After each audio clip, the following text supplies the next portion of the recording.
Assalamualaikum warahmatullahi wabarakatuh.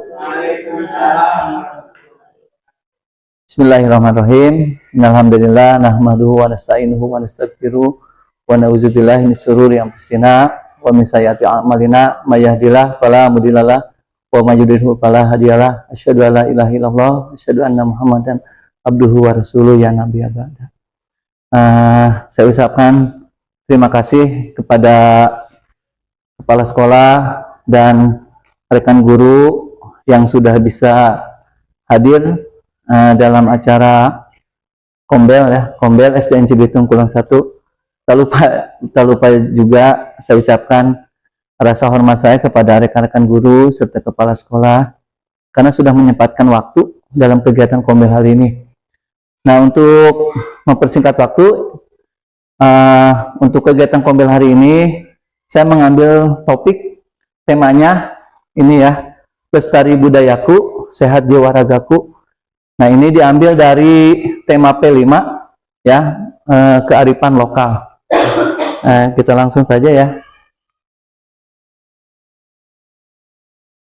Nah, di sini saya mengambil olahraga tradisional. Olahraga tradisional merupakan permainan asli rakyat sebagai aset budaya bangsa yang memiliki unsur olah fisik. Olahraga tradisional ini perlu dilestarikan karena selain sebagai olahraga hiburan, kesenangan, dan kebutuhan interaksi sosial, olahraga ini juga mempunyai potensi untuk meningkatkan kualitas jasmani serta dapat menumbuhkan rasa cinta tanah air bagi pelakunya. Melalui program ini, peserta didik dapat melakukan aktivitas permainan dengan menerapkan strateginya masing-masing. Diharapkan peserta didik dapat menjadi pelopor untuk melestarikan permainan tradisional di lingkungan masyarakat. Nah, ini kenapa saya di sini mengambil olahraga tradisional. Nah, di sini lihat lapangan hadang ya. Karena apa? Karena untuk olahraga tradisional ini ya, untuk sekarang itu dukungannya sangat luas ya dari Dinas Pemuda dan Olahraga dan Dinas Pendidikan itu kerjasama. Nah, makanya sekarang lagi digalakan untuk olahraga tradisional. Nah, di sini tujuannya memfasilitasi peserta didik dalam belajar aktif, di mana mereka terlibat secara langsung dalam kegiatan, memberikan pengalaman bermakna dalam mengelola suatu pertandingan atau event olahraga, memberikan keleluasan kepada peserta didik untuk berekspresi dalam melakukan aktivitas permainan, menumbuhkan sikap mandiri, kolaboratif, dan berpikir kritis serta tanggung jawab, menumbuhkan rasa cinta tanah air dengan melestarikan olahraga tradisional, mengisi waktu luang peserta didik, menurunkan penyakit kurang gerak. Di sini capaiannya, peserta didik mampu memahami dan mempraktikkan strategi bermain hadang. Peserta didik dapat menjadi pelopor untuk melestarikan permainan tradisional di masyarakat.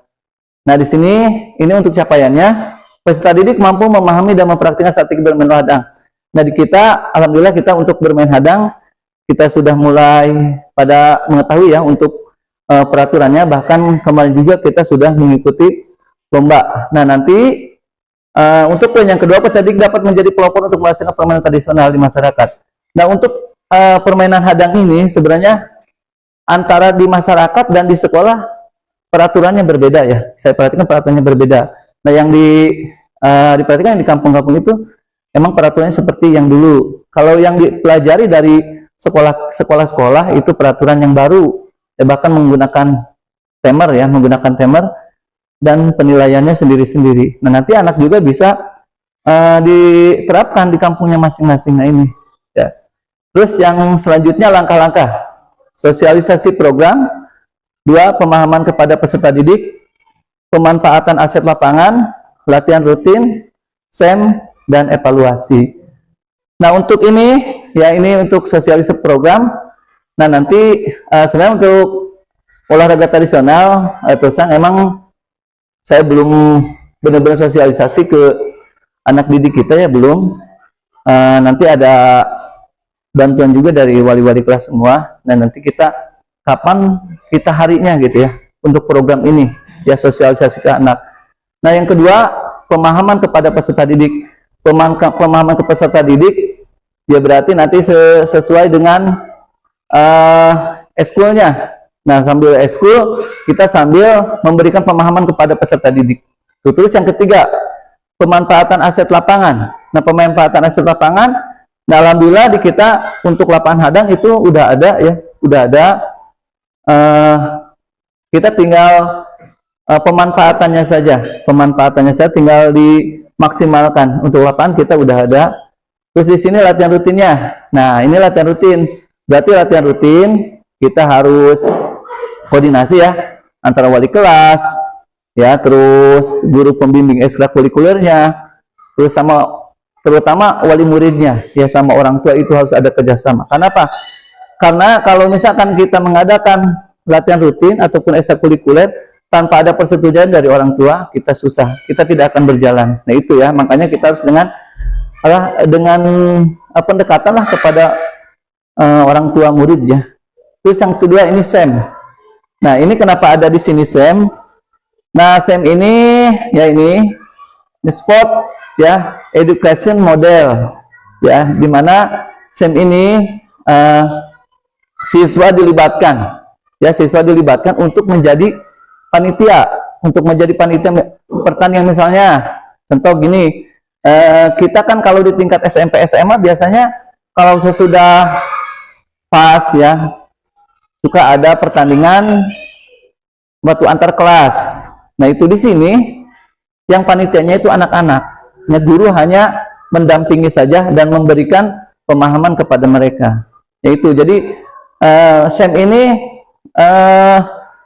tujuannya untuk supaya anak itu berani, supaya mereka itu mengetahui ya aturan-aturan permainan dan aturan-aturan pertandingan. Karena aturan pertandingan dan permainan itu yang menentukan nanti panitia. Nah ini dari SEM ini. Nah, makanya nanti kita usahakan anak itu ketika nanti sesudah tes, nanti paskan tes yang pertama kita bisa ya anak dilibatkan. Contoh gini, anak kelas 5 dan 6 itu kan pasenya fase C ya, fase C jadi panitia. Nah yang pesertanya itu fase A dan fase B, itu bisa jadi yang panitianya yang fase C kelas 5 dan ke-6 itu nanti yang jadi panitia. Nah ini dari SEM. Dan yang ke-6-nya itu evaluasi. Nah evaluasi berarti kita harus terjun ya, wali kelas dan gurunya harus mengevaluasi ini ya, kegiatan SEM ini dievaluasi.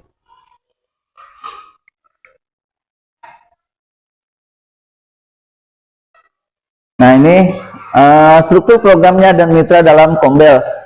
Mohon maaf ini untuk kelas yang bawah tidak diinikan ya, karena ini hanya emang yang dicantumkan di sini hanya kelas yang atas saja dan guru PAI ya, mohon maaf. Terus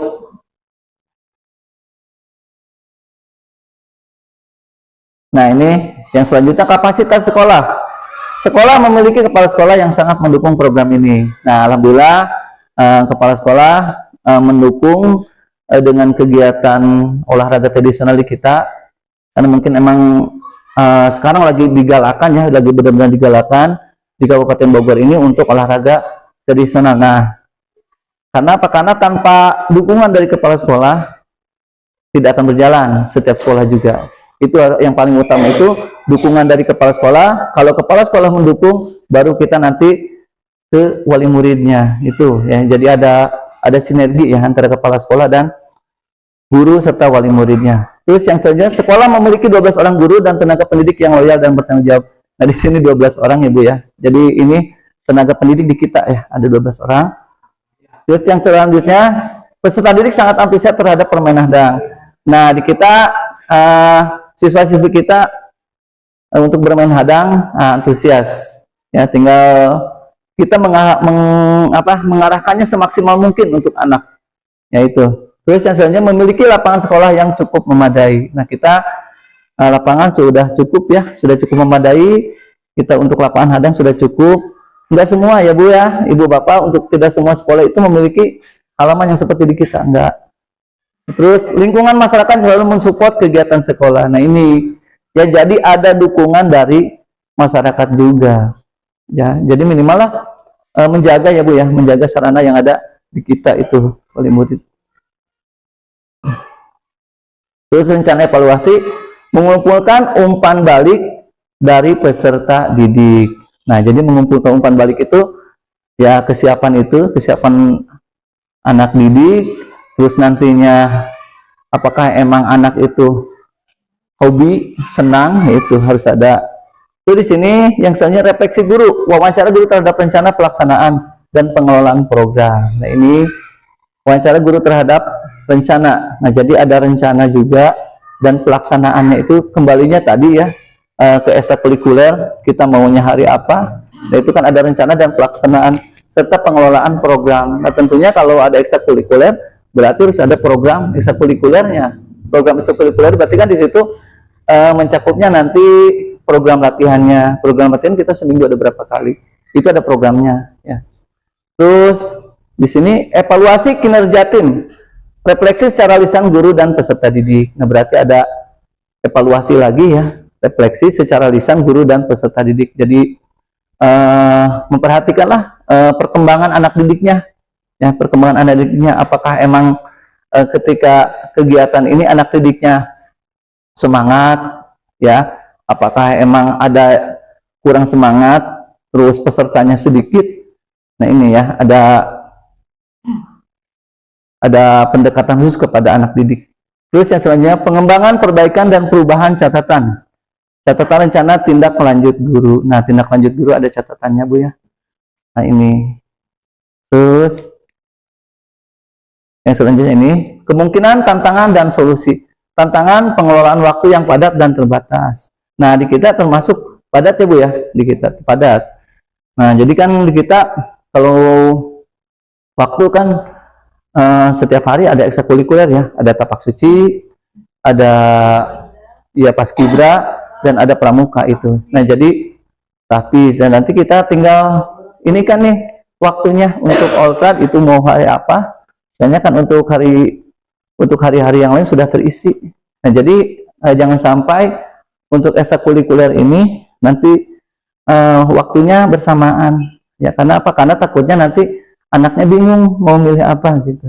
Soalnya anak itu kan kadang-kadang di pramuka masuk gitu kan, di paskibra masuk, kadang di olahraga masuk. Jadi anak itu juga banyaknya.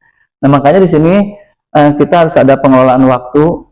Dan tadi itu yang paling utama itu sama orang tuanya Bu ya, karena di kita kan banyaknya yang mengaji ya Bu ya. Nah, itu yang susahnya itu. Terus yang selanjutnya motivasi peserta didik menurun. Nah, biasanya peserta didik banyak yang menurun ketika ekstrakurikuler ya. Contoh gini, kadang kan hari pertama nih banyak gitu kan, kadang-kadang hari kedua berkurang, tapi ada yang baru gitu, namanya ekstrakurikuler. Di mana-mana juga kayak gitu. Jadi yang lama kadang-kadang sudah, terus yang baru ada. Nah, itu jadi inilah apa tantangannya itu. Jadi kita harus lebih memberikan motivasi terhadap anak, dan terus emang ketika kita mengajarkan kepada anak itu supaya anak itu tidak jenuh ya Bu, tidak jenuh dan senang, itu yang menyenangkan. Terus di sini solusi mengatur dan memanfaatkan waktu dengan sebaik mungkin. Nah, itu jadi gimana caranya kita memanage waktu ya, memanage waktu. Misalkan kita pertemuan untuk ekstrakurikuler 1 minggu sekali. Nah, itu harus bisa memanfaatkan waktu semaksimal mungkin. Kalau misalkan kita minimal ya 2 jam, 3 jam gitu. Kalau untuk ekstrakurikuler 1 minggu 1 jam itu nggak cukup. Ya, karena apa? Karena emang kalau untuk prestasi itu kalau untuk Sabtu Minggu sekali itu tidak akan cukup. Namanya itu bukan olahraga prestasi, itu namanya rekreasi. Kalau hanya seminggu sekali, hanya pengembangan diri aja kepada anak gitu ya. Kalau untuk prestasi hanya seminggu sekali itu berat, yaitu. Terus berkolaborasi dengan wali kelas dan orang tua untuk terus memotivasi peserta didik. Nah, ini ya, jadi tadi itu harus ada kerjasama ya antara sekolah, wali kelas, dan ini ya orang tua peserta didik. Terutama peserta didik, karena di kita kayaknya kesadarannya kurang untuk ekstrakurikuler. Padahal di kita itu sudah banyak ya.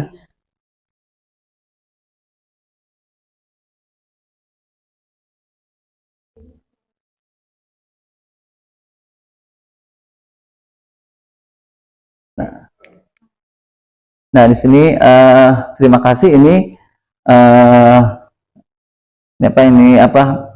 referensi dari saya ini tentang olahraga tradisional.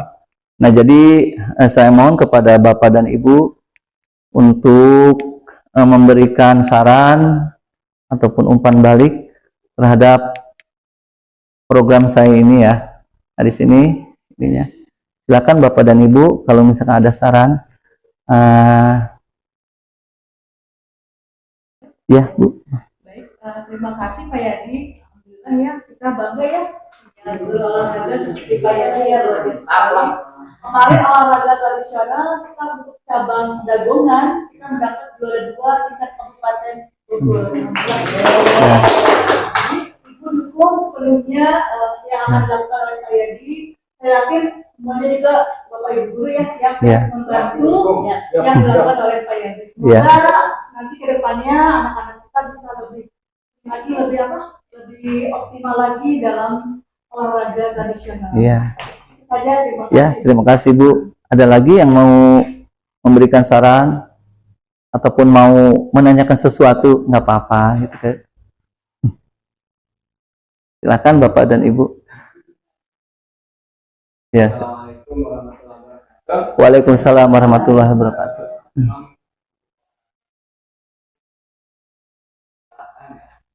Kita juga ini masih bersifat temporer ya. Ini sewaktu-waktu saja kita mengadakan kegiatan ini.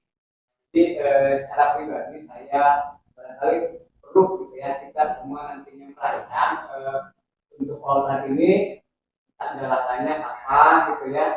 Kalaupun misalkan untuk di siang hari tidak memungkinkan, barangkali ketika waktu istirahat bisa kita manfaatkan di sela-sela itu untuk hari ini misalkan kelas berapa nanti semacam ada pengenalan bagi yang belum tahu sosialisasi juga untuk lebih pemantapan lah pada siswa yang kemarin juga sudah melaksanakan ya atau sudah mengikuti perlombakan.